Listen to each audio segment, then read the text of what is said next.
ನಮಸ್ಕಾರ ಟ್ರೇಡರ್ಸ್. ನೀವು ಒಂದು ವೇಳೆ ಲಾಂಗ್ ಟರ್ಮ್ ಇನ್ವೆಸ್ಟರ್ ಆಗಿದ್ದರೆ ಈ ವಿಡಿಯೋ ನಿಮಗೆ ತುಂಬ ಹೆಲ್ಪ್ ಆಗುತ್ತೆ. ರಿಲಯನ್ಸ್ ಇಂಡಸ್ಟ್ರೀಸ್ ಲಿಮಿಟೆಡ್ ಇದು ಭಾರತದ ಅತಿದೊಡ್ಡ ಖಾಸಗಿ ವಲಯದ ಸಂಸ್ಥೆ. ಇದು ವಿವಿಧ ಕ್ಷೇತ್ರಗಳಲ್ಲಿ ಕಾರ್ಯನಿರ್ವಹಿಸುತ್ತದೆ. ರಿಲಯನ್ಸ್ ಪೆಟ್ರೋಕೆಮಿಕಲ್ಸ್ ಉತ್ಪಾದನೆಯಲ್ಲಿ ಮುಂಚೂಣಿಯಲ್ಲಿದೆ. ಪ್ಲಾಸ್ಟಿಕ್, ಪಾಲಿಸ್ಟರ್ ಮತ್ತು ಇತರ ರಾಸಾಯನಿಕ ಉತ್ಪನ್ನಗಳು ಉತ್ಪಾದಿಸುತ್ತವೆ. ಹಾಗೆಯೇ ರಿಲಯನ್ಸ್ ತೈಲ ಮತ್ತು ಅನಿಲ ಪರಿಶೋಧನೆ, ಉತ್ಪಾದನೆ ಮತ್ತು ಸಂಸ್ಕರಣೆಯಲ್ಲಿ ತೊಡಗಿಕೊಂಡಿದೆ.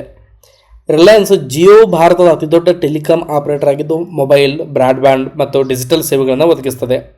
ರಿಲಯನ್ಸ್ ರಿಟೇಲ್ ಭಾರತದ ಅತಿದೊಡ್ಡ ಚಿಲ್ಲರೆ ವ್ಯಾಪಾರಿಯಾಗಿದ್ದು ವಿವಿಧ ಸ್ವರೂಪಗಳಲ್ಲಿ ಆಹಾರ, ಬಟ್ಟೆ ಮತ್ತು ಗ್ರಾಹಕ ಸರಕುಗಳನ್ನು ಮಾರಾಟ ಮಾಡ್ತದೆ. ರಿಲಯನ್ಸ್ ನೆಟ್ವರ್ಕ್ 18 ಮಾಧ್ಯಮ ಕಂಪನಿಯನ್ನು ಹೊಂದಿದೆ. ಇದು ಸುದ್ದಿ, ಮನರಂಜನೆ ಮತ್ತು ಇತರ ವಿಷಯಗಳನ್ನು ಒದಗಿಸ್ತದೆ. ರಿಲಯನ್ಸ್ ಇಂಡಸ್ಟ್ರೀಸ್ ಷೇರುಗಳು ಬಾಂಬೆ ಸ್ಟಾಕ್ ಎಕ್ಸ್ಚೇಂಜ್ ಮತ್ತು ನ್ಯಾಷನಲ್ ಸ್ಟಾಕ್ ಎಕ್ಸ್ಚೇಂಜ್ನಲ್ಲಿ ವಹಿವಾಟು ನಡೆಸ್ತವೆ. ಇದು ಭಾರತದ ಅತಿ ದೊಡ್ಡ ಮಾರುಕಟ್ಟೆ ಬಂಡವಾಳೀಕರಣ ಕಂಪನಿಗಳಲ್ಲಿ ಒಂದಾಗಿರುವಂಥದ್ದು.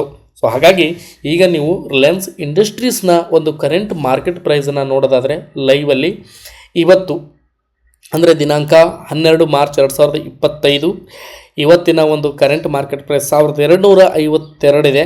ಅದೇ ರೀತಿ ಈ ರಿಲಯನ್ಸ್ನ ಹೋದ ವರ್ಷದ ಲೋ ಪ್ರೈಸ್ ಎಷ್ಟಿತ್ತು ಅಂತ ನೋಡೋದಾದರೆ ಇಲ್ಲಿ ನಾವು screener.in ರಿಲಯನ್ಸ್ ಇಂಡಸ್ಟ್ರೀಸ್ನ ಒಂದು ಹೋದ ವರ್ಷದ ಹೈ ಮತ್ತು ಲೋನ ನೋಡಿದಾಗ 1609 ಇದು ಹೋದ ವರ್ಷದ ಹೈ ಆಗಿತ್ತು. ಹಾಗೆಯೇ 1156 ಇದು ಹೋದ ವರ್ಷದ ಲೋ ಪ್ರೈಸ್ ಆಗಿತ್ತು. ಸೊ ಇವೆರಡನ್ನೂ ಕೂಡ ನಾನಿಲ್ಲಿ ಮಾರ್ಕ್ ಮಾಡ್ತಾ ಇದ್ದೇನೆ. ಇವೆರಡೂ ಮಾರ್ಕ್ ಮಾಡಿದಾಗ ನನಗೆ ರಿಲಯನ್ಸ್ ಇಂಡಸ್ಟ್ರೀಸ್ ಏನಿದೆ ಇದರ ಒಂದು ಪ್ರೈಸ್ ನಮಗೆ ಇಲ್ಲಿ ಸಿಗ್ತಾ ಇದೆ. ಸೊ ಇಲ್ಲಿ 52 ವೀಕ್ ಹೈ ಲೋ ಇಂಡಿಕೇಟರ್ನ ಹಾಕಿದಾಗ ಇಲ್ಲಿ ಕೂಡ ನೀವು ನೋಡಬಹುದು ಹೋದ ವರ್ಷದ ಹೈ ಮತ್ತು ಹೋದ ವರ್ಷದ ಲೋ ಇಲ್ಲಿ ನಮಗೆ ಕಾಣಿಸ್ತಾ ಇದೆ. ರಿಲಯನ್ಸ್ ಇಂಡಸ್ಟ್ರೀಸ್ನಲ್ಲಿ ನೀವು ನೋಡ್ಬೋದು, ಒಂದು ವೇಳೆ ಹೋದ ವರ್ಷದ ಹೈ ಮತ್ತು ಲೋ ಬೆಲೆ ನಿಮಗೇನಾದರೂ ತಿಳಿದಿದ್ದರೆ ನೀವು ಇನ್ವೆಸ್ಟ್ಮೆಂಟ್ ಮಾಡೋದಕ್ಕೆ ತುಂಬ ಅನುಕೂಲ ಆಗುತ್ತೆ. ಯಾಕೆ ಅಂತಂದರೆ ನೀವು ಇಲ್ಲಿ ಗಮನಿಸಬಹುದು, ರಿಲಯನ್ಸ್ ಇಂಡಸ್ಟ್ರೀಸ್ ನೋಡಿ ಇದು ಮಾರ್ಚ್ 3, 2025 ಮಾರ್ಚ್ 3, 2025ಕ್ಕೆ ಎಕ್ಸಾಕ್ಟಾಗಿ 1156 ಪ್ರೈಸ್ಗೆ ಬಂದು ಅಲ್ಲಿಂದನೇ ಮಾರ್ಕೆಟು ಈಗ ವಾಪಸ್ ಹೋಗ್ತಾ ಇದೆ, ಅಂದರೆ ಇಲ್ಲಿಂದ ರಿಟರ್ನ್ ಆಗ್ತಾ ಇದೆ.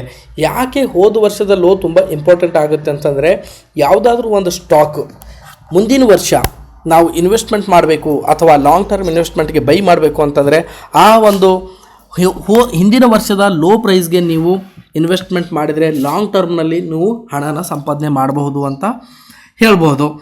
ಅದೇ ರೀತಿ ನೀವು ಇಲ್ಲಿ ನೋಡ್ತಾ ಇದ್ದೀರಾ, ರಿಲಯನ್ಸ್ ಇಂಡಸ್ಟ್ರೀಸ್ನಲ್ಲಿ 1156 ಇದೆ. ಇದು ಹೋದ ವರ್ಷದ ಲೋ ಆಗಿದೆ. ಅಲ್ಲಿಂದನೇ ಮಾರ್ಕೆಟ್ ಬೌನ್ಸ್ ಬೇಕಾಗಿ ಮತ್ತೆ ಮಾರ್ಕೆಟ್ ಈಗ ಮೇಲೆ ಹೋಗ್ತಾ ಇದೆ. ಸೊ ಹಾಗಾಗಿ ರಿಲಯನ್ಸ್ ಇಂಡಸ್ಟ್ರೀಸ್ನ ಒಂದು last year high low price ಕೂಡ ನಾವು ನೋಡ್ಕೊಂಡಿದ್ದಾಯಿತು.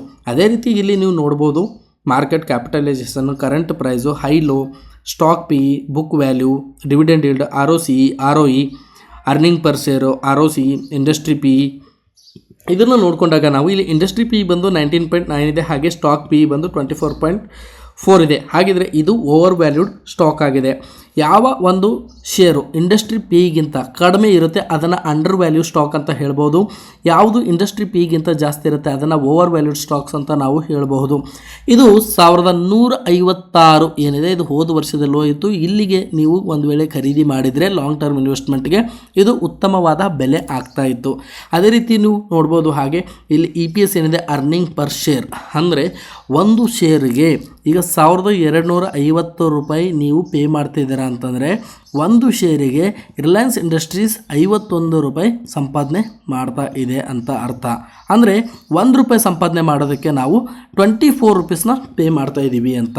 ಇದನ್ನು ನಾವು ಹೇಗೆ ಕ್ಯಾಲ್ಕುಲೇಟ್ ಮಾಡ್ಬೋದು ಅಂತಂದರೆ ಸಿಂಪಲ್ಲಾಗಿ ನೀವು ಕರೆಂಟ್ ಪ್ರೈಸ್ ಏನಿದೆ ಇದನ್ನು ನೀವು 1250 ಡಿವೈಡೆಡ್ ಬೈ 51.1 ಮಾಡಿ, ಆಗ ನಿಮಗೆ ಸ್ಟಾಕ್ ಪೇ ಆನ್ಸರ್ ಸಿಗುತ್ತೆ.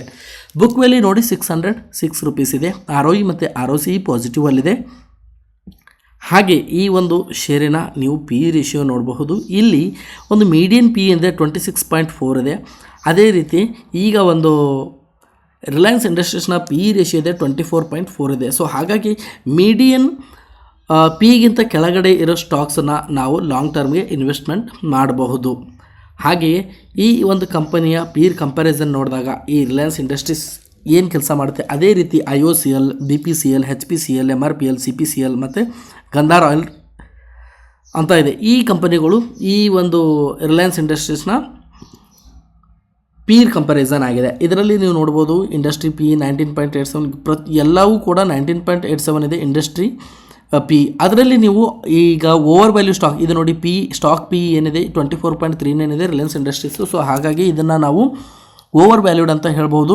ಬಟ್ ಇಲ್ಲಿ IOCL ಏನಿದೆ ಇದು ಅಂಡರ್ ವ್ಯಾಲ್ಯೂ ಆಗಿದೆ. ಹಾಗೆ BPCL ಕೂಡ ಅಂಡರ್ ವ್ಯಾಲ್ಯೂ ಆಗಿದೆ. HPCL ಕೂಡ ಅಂಡರ್ ವ್ಯಾಲ್ಯೂ ಸ್ಟಾಕ್ ಆಗಿದೆ. MRPL ಏನಿದೆ ಇದು ಓವರ್ ವ್ಯಾಲ್ಯೂ ಸ್ಟಾಕ್ ಆಗಿದೆ. CPCL ಏನಿದೆ ಇದು ಕೂಡ ಓವರ್ ವ್ಯಾಲ್ಯೂಡ್ ಇದೆ. ಹಾಗೆ ಗಂಧಾರ್ ಆಯಿಲ್ ಏನಿದೆ ಇದು ಕೂಡ ಅಂಡರ್ ವ್ಯಾಲ್ಯೂ ಸ್ಟಾಕ್ ಆಗಿದೆ. ಸೊ ನಾವಿಲ್ಲಿ ಅಂಡರ್ ವ್ಯಾಲ್ಯೂ ಮತ್ತು ಓವರ್ ವ್ಯಾಲ್ಯೂ ಕೂಡ ನಾವು ನೋಡ್ಕೊಳ್ಬೇಕಾಗುತ್ತೆ. ಕ್ವಾರ್ಟರ್ಲಿ ರಿಸಲ್ಟಲ್ಲೂ ಕೂಡ ನೀವು ನೋಡ್ಬೋದು. ಡಿಸೆಂಬರ್ 2021, ಮಾರ್ಚ್ 2022 ಇಲ್ಲಿ ನಾವು ಸೇಲ್ಸನ್ನು ನೋಡ್ಕೊಂಡು ಹೋದಾಗ ಇಲ್ಲಿ ನಮಗೆ ಪಾಸಿಟಿವ್ ಗ್ರೋತ್ ಕಾಣಿಸ್ತಾ ಇದೆ. ಅದೇ ರೀತಿ ಇಲ್ಲಿ ನಾವು ನೋಡಬೇಕಾಗಿರೋದು ಏನಂತಂದರೆ ನೆಟ್ ಪ್ರಾಫಿಟ್. ಇಲ್ಲಿ ನೆಟ್ ಪ್ರಾಫಿಟಲ್ಲಿ ನೀವು ನೋಡಿ 20,539 ಕ್ರೋಸು, 18,000, 19,000, 15,000, 17,000 ಅಗೇನ್ ಮತ್ತೆ ಅಪ್ ಆಗಿರುವಂಥದ್ದು 21,000, 18,000, 19,000, 19,000, 21,000 ಇದು ಒಂದು ಪಾಸಿಟಿವಲ್ಲಿ ಇದೆ ಕ್ವಾರ್ಟರ್ಲಿ ರಿಸಲ್ಟ್. ಪ್ರಾಫಿಟ್ ಆ್ಯಂಡ್ ಲಾಸ್ನ ನಾವು ನೋಡೋದಾದರೂ ಕೂಡ ಇಲ್ಲಿ ನೆಟ್ ಪ್ರಾಫಿಟ್ನ ನೋಡಿ 2013 ಮಾರ್ಚಲ್ಲಿ 20,886 ಕೋಟಿ ಇತ್ತು. ಅದೇ ರೀತಿ 2014 ಮಾರ್ಚ್ರಲ್ಲಿ 22,000 ಕೋಟಿ ಮತ್ತು 2015ರಲ್ಲಿ 23,000 ಕೋಟಿ. ಹಾಗೆ ಮಾರ್ಚ್ 2016ರಲ್ಲಿ 29,000 ಕೋಟಿ, 29,000 ಕೋಟಿ, 36,000 ಕೋಟಿ, 39,000 ಕೋಟಿ, 53, 67, 74,000, 79,000 ಇದೇ ರೀತಿ ನೀವು ನೋಡ್ತಾ ಇದ್ದೀರಾ ಸ್ಟಾಕ್ಸ್ಗಳು. ನೆಟ್ ಪ್ರಾಫಿಟ್ ವರ್ಷದಿಂದ ವರ್ಷಕ್ಕೆ ಪ್ರಾಫಿಟ್ ಜಾಸ್ತಿ ಮಾಡ್ತಾನೆ ಹೋಗ್ತಾ ಇದೆ ಇದು ರಿಲಯನ್ಸ್ ಇಂಡಸ್ಟ್ರಿ. ಹಾಗೆ ನೀವು ಇಲ್ಲಿ ನೋಡ್ಬೋದು ರಿಟರ್ನ್ ಆನ್ ಈಕ್ವಿಟಿ. ಇಲ್ಲಿ 10 ಇಯರ್ಸ್ CAGR ನೋಡಿದರೆ 10% ಇದೆ, 5 ಇಯರ್ಸಲ್ಲಿ 9% ಕೊಟ್ಟಿದೆ ಮತ್ತು 3 ಇಯರ್ಸಲ್ಲಿ 9% ಕೊಟ್ಟಿದೆ. ಹಾಗೆ ಸ್ಟಾಕ್ ಪ್ರೈಸ್ CAGR ನೋಡ್ಬೋದು ನೀವು 10 ವರ್ಷದಲ್ಲಿ 21% ರಿಟರ್ನ್ ಮಾಡಿದೆ, 5 ಇಯರ್ಸಲ್ಲಿ 20% ಮಾಡಿದೆ, 3 ಇಯರ್ಸಲ್ಲಿ 4% ಮಾಡಿದೆ. ಹಾಗೆ ಇಲ್ಲಿ ಪಾಸಿಟಿವ್ ರಿಟರ್ನ್ನ ನೀವು ನೋಡ್ಬೋದು. ಇಲ್ಲಿ ಕಂಪೌಂಡೆಡ್ ಪ್ರಾಫಿಟ್ ಗ್ರೋತ್ ಕೂಡ ನೋಡ್ಬೋದು, ಇದು ಕೂಡ ಪಾಸಿಟಿವ್ ಅಲ್ಲಿದೆ. ಹಾಗೆ ಕಂಪ್ಯೂಟೆಡ್ ಸೇಲ್ಸ್ ಗ್ರೋತ್ ಕೂಡ ಪಾಸಿಟಿವ್ ಅಲ್ಲಿದೆ. ಸೊ ಹಾಗಾಗಿ ರಿಲಯನ್ಸ್ ಇಂಡಸ್ಟ್ರೀಸ್ನಲ್ಲಿ ನಾವು ಇನ್ವೆಸ್ಟ್ಮೆಂಟ್ ಮಾಡೋದಕ್ಕೋಸ್ಕರ ಇದು ಒಳ್ಳೆಯ ಕಂಪನಿ ಆಗಿದೆ, ಯಾಕಂದರೆ ಇದು ಲಾರ್ಜ್ ಸ್ಕೇಲ್ ಕಂಪನಿ ಆಗಿರೋದ್ರಿಂದ. ಇಲ್ಲಿ ನೀವು ಈಕ್ವಿಟಿ ಕ್ಯಾಪಿಟಲ್ನ ನೋಡ್ಬೋದು. ಇಲ್ಲೂ ಕೂಡ ಈಕ್ವಿಟಿ ಕ್ಯಾಪಿಟಲ್ 2,936, 2,940, 43, 48 ಇದೇ ರೀತಿ ಪಾಸಿಟಿವ್ ಆಗಿಯೇ ನಾವು ನೋಡ್ತಾ ಇದ್ವಿ ಈಕ್ವಿಟಿ ಕ್ಯಾಪಿಟಲ್ ಕೂಡ. ಹಾಗೆ ಇಲ್ಲಿ ರಿಸರ್ವ್ಸ್ ಅಂತ ಏನಿದೆ ರಿಸರ್ವ್ಸಲ್ಲೂ ಕೂಡ ನೀವು ನೋಡಬಹುದು. ಇಲ್ಲಿ ಕೂಡ ಒಂದು ಫ್ಲಕ್ಚುಯೇಷನ್ ಆಗ್ತಾ ಇದೆ, ಬಟ್ ಆದರೂ ಕೂಡ ಒಂದು ಪಾಸಿಟಿವಲ್ಲಿದೆ. ಯಾವುದೇ ಒಂದು ಕಂಪನಿ ಉತ್ತಮ ಬೆಳವಣಿಗೆ ಆಗ್ತಾ ಇದೆ ಅಂತಂದರೆ ಅದರಲ್ಲಿ ಕೆಲವೊಂದಿಷ್ಟು ಸಾಲ ಇದ್ದರೆ ಏನು ಪ್ರಾಬ್ಲಮ್ ಇರೋದಿಲ್ಲ. ಯಾಕಂತಂದರೆ ಅದು ಸಾಲ ಹೆಚ್ಚಾಗಿರ್ಬೋದು, ಕಂಪನಿಗೆ ಸಾಲ ತೀರಿಸೋ ರೀತಿ ಇರಬೇಕು. ಸೊ ಇಲ್ಲಿ ಲಾಂಗ್ ಟರ್ಮ್ ಬಾರೋಯಿಂಗ್ಸು ಮತ್ತು ಶಾರ್ಟ್ ಟರ್ಮ್ ಬಾರೋಯಿಂಗ್ಸು ಕೂಡ ನೀವು ನೋಡ್ಬೋದು. ಇಲ್ಲಿ ಒಂದು ಯಾವುದೇ ಕಂಪನಿ ಆಗಿರಲಿ ಉತ್ತಮವಾಗಿ ಲಾಭ ಮಾಡ್ತಾ ಇದೆ ಅಂತಂದರೆ ಅದಕ್ಕೆ ಸಾಲ ಅನ್ನೋದು ಇದ್ದೇ ಇರುತ್ತೆ. ಹಾಗೆ ಆ ಸಾಲ ತೀರಿಸೋ ರೀತಿಯಲ್ಲಿ ಇರಬೇಕು ಅಂತ ನೋಡಿ ನಾವು ಇನ್ವೆಸ್ಟ್ಮೆಂಟ್ನ ಮಾಡಬೇಕಾಗುತ್ತೆ. ಅದೇ ರೀತಿ ನಾವು ಇಲ್ಲಿ ಕ್ಯಾಶ್ ಫ್ಲೋ ನೋಡಿದ್ರೆ ಕ್ಯಾಶ್ ಫ್ಲೋನಲ್ಲಿ ಏನಾಗ್ತದೆ ಅಂತಂದರೆ ಇದು ನೆಟ್ ಕ್ಯಾಶ್ ಫ್ಲೋ 2013ರಲ್ಲಿ 9,725 ಕೋಟಿ ಕ್ಯಾಶ್ ಫ್ಲೋ ಇತ್ತು. ಹಾಗೆ ಮಾರ್ಚ್ 2014ರಲ್ಲಿ 16,000 ಕೋಟಿ ಮೈನಸಲ್ಲಿತ್ತು ಮತ್ತು 21,000 ಕೋಟಿ ಮೈನಸಲ್ಲಿತ್ತು. ಮತ್ತು ಕಂಬ್ಯಾಕ್ ಆಗಿದೆ ಮಾರ್ಕೆಟ್. ಇದು ಒಟ್ಟಿನಲ್ಲಿ ಏನಂತಂದರೆ ಕ್ಯಾಶ್ ಫ್ಲೋನಲ್ಲಿ ಈಗ ಪಾಸಿಟಿವ್ ಆಗಿ ಇದೆ ಮಾರ್ಚ್ 2024ರಲ್ಲಿ. ಹಾಗೆ ನಾವು ಇಲ್ಲಿ ರೇಷಿಯೋಸ್ನ ನೋಡಿದಾಗಲೂ ಕೂಡ ROC ಏನಿದೆ ರಿಟರ್ನ್ ಆನ್ ಕ್ಯಾಪಿಟಲ್ ಎಂಪ್ಲಾಯ್ಡ್ ಇದು ನೋಡಿ 2013ರಲ್ಲಿ 10% ರಿಟರ್ನ್ ಮಾಡಿತ್ತು, 2014ರಲ್ಲೂ 10% ಮಾಡಿತ್ತು, 2015ರಲ್ಲಿ 9% ಮಾಡಿತ್ತು. ಇದೇ ರೀತಿ ಇದು ಒಂದು ಪಾಸಿಟಿವಲ್ಲಿ ರಿಟರ್ನ್ ಆನ್ ಕ್ಯಾಪಿಟಲ್ ಅಂದರೆ ನಮ್ಮ ಇನ್ವೆಸ್ಟ್ಮೆಂಟ್ಗೆ ಪ್ರತಿ ವರ್ಷ 10ರಿಂದ 11%, ಹಾಗೆ 12% ಹೈಯೆಸ್ಟ್ 2019ರಲ್ಲಿ ಇದು ರಿಟರ್ನ್ ಮಾಡಿತ್ತು. ಇದು ರೇಷಿಯೋಸ್. ಹಾಗೆ ಶೇರ್ ಹೋಲ್ಡಿಂಗ್ ಪ್ಯಾಟರ್ನ್ಸಲ್ಲಿ ನೀವು ನೋಡೋದಾದರೆ ಪ್ರೊಮೋಟರ್ಸಲ್ಲಿ ಇಲ್ಲಿ ರಿಲಯನ್ಸ್ ಅವರ ಒಂದು ಶೇರ್ಸ್ ಏನಿದೆ 50% ಸ್ವಂತ ಕಂಪನಿ ಇದೆ, ಪ್ರೊಮೋಟರ್ಸ್ದೇ ಇದೆ. ಅದಾದ ನಂತರ ಇಲ್ಲಿ ಶ್ರೀಚಕ್ರ ಕಮರ್ಷಿಯಲ್ LLP, ದೇವರ್ಸಿ ಕಮರ್ಷಿಯಲ್ LLP ಏನಿದೆ ಈ ಬೇರೆ ಬೇರೆಯವರು ಇಲ್ಲಿ ರಿಲಯನ್ಸ್ ಶೇರ್ಗಳನ್ನು ಹೋಲ್ಡ್ ಮಾಡಿರುವಂಥದ್ದು. ಹಾಗೆ ಇಲ್ಲಿ FIs ಕೂಡ ಈಗ 19% FI ಹೋಲ್ಡ್ ಮಾಡಿದ್ದಾರೆ. ಅದೇ ರೀತಿ DIS ಡೊಮೆಸ್ಟಿಕ್ ಇನ್ಸ್ಟಿಟ್ಯೂಷನಲ್ ಇನ್ವೆಸ್ಟರ್ಸ್ ಕೂಡ ಇಲ್ಲಿ 19% ಹೋಲ್ಡ್ ಮಾಡಿದ್ದಾರೆ. ಹಾಗೆ ಗೌರ್ಮೆಂಟ್ ಕೂಡ 0.18% ಹೋಲ್ಡ್ ಮಾಡಿದೆ. ಪಬ್ಲಿಕ್ ಬಂದು 11.52% ಈಗ ರಿಲಯನ್ಸ್ ಸ್ಟಾಕನ್ನು ಹೋಲ್ಡ್ ಮಾಡಿದೆ. ಸೊ ಯಾವ ಒಂದು ಕಂಪನಿಯ ಪ್ರೊಮೋಟರ್ಸ್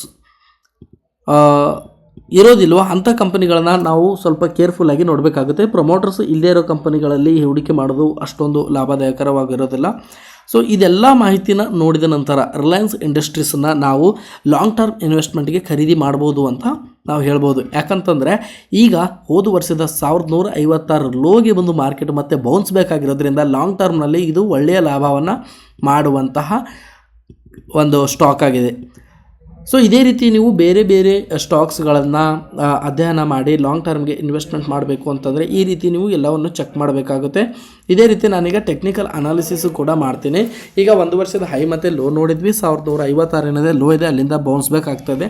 ನಾವು ಯೂಸ್ ಮಾಡಬೇಕಾಗಿರೋದೇನಂತಂದರೆ ಇಲ್ಲಿ ಮೂವಿಂಗ್ ಆ್ಯಾವ್ರೇಜ್ನ ಯೂಸ್ ಮಾಡಬೇಕಾಗುತ್ತೆ. ಈ ಮೂವಿಂಗ್ ಆ್ಯಾವ್ರೇಜ್ನಲ್ಲಿ ನಾವು 200 ಡೇಸ್ EMIನ ನಾವು ಯೂಸ್ ಮಾಡಬೇಕಾಗುತ್ತೆ. ಸೊ ಈಗ 200 ಡೇಸ್ EMI ಏನಿದೆ, ಈಗ ನೋಡಿ ನೀವು ಇಲ್ಲಿ 200 ಡೇಸ್ EMI ಕೆಳಗಡೆ ಬಂದಾದ ನಂತರ 1156 ಏನಿದೆ ಇದೊಂದು ಸ್ಟ್ರಾಂಗ್ ಸಪೋರ್ಟ್ ಆಗಿತ್ತು. ಈ ಸ್ಟ್ರಾಂಗ್ ಸಪೋರ್ಟಿಂದ ಮಾರ್ಕೆಟು ಈಗ ಮೇಲೆ ಹೋಗ್ತಾ ಇದೆ.